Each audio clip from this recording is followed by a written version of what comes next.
नमस्कार मित्रांनो, पानवलकरांच्या कथा यात्रे मालिकेत आपले स्वागत आहे.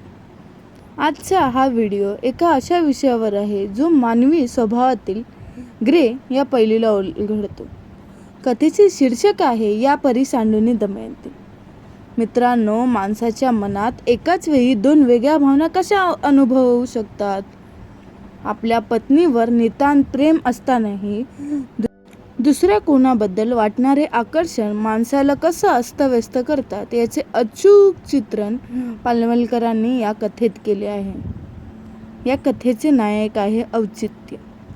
औचित्याच्या घरात त्याची आई आणि त्याची पत्नी आहे. औचित्य त्याच्या पत्नीवर मनापासून प्रेम करत आहे, पण त्याच्या मनात कुसुम नावाच्या एका तरुणी मुलीबद्दल एक वेगळेच आकर्षण निर्माण झाले आहे.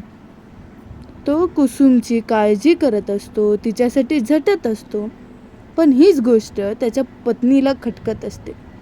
घरामध्ये यावरून सतत चिडचिड, तणाव असतो. पत्नीला वाटतं औचित्याचं लक्ष घराकडे कमी, बाहेर जास्त आहे. कथेचे मुख्य गाभा घटक औचित्याच्या मनातील संघर्ष आहे. औचित्याला स्वतःला अनेकदा कळत नाही तो नक्की काय करतो.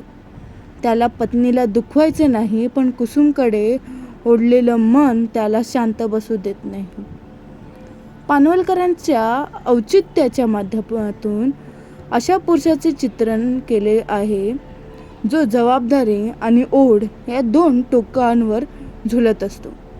कथेच्या नावाप्रमाणे दमयंती सारखी शोषित पत्नी असतानाही पुरुषाच्या मनात नळासारखं का भरकटत असतं, असा प्रश्न ही कथा उभी करते. कथेचे शीर्षक या परी सांडूनी दमयंती हे खूप अर्थपूर्ण आहे.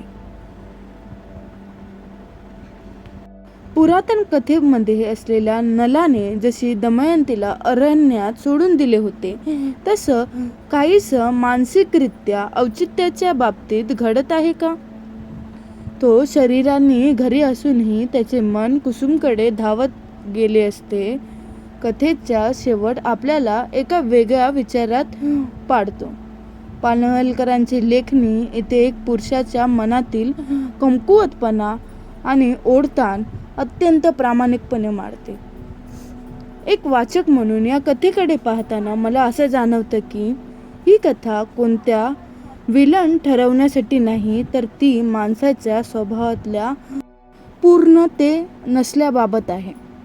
औचित्य वाईट माणूस नाही, पण तो आपल्या भावनांच्या गुंत्यात अडकला आहे. पानवलकरांच्या कथांची ताकदच ही आहे की त्या आपल्या आरसा दाखवतात, जो कधी कधी आपल्याला अस्ताव्यस्त करतो. तुम्हाला काय वाटतं?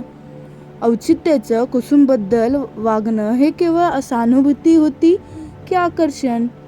आणि त्यांच्या पत्नीची चिडचिड योग्य होती का? तुमची प्रतिक्रिया कमेंटमध्ये नक्की सांगा.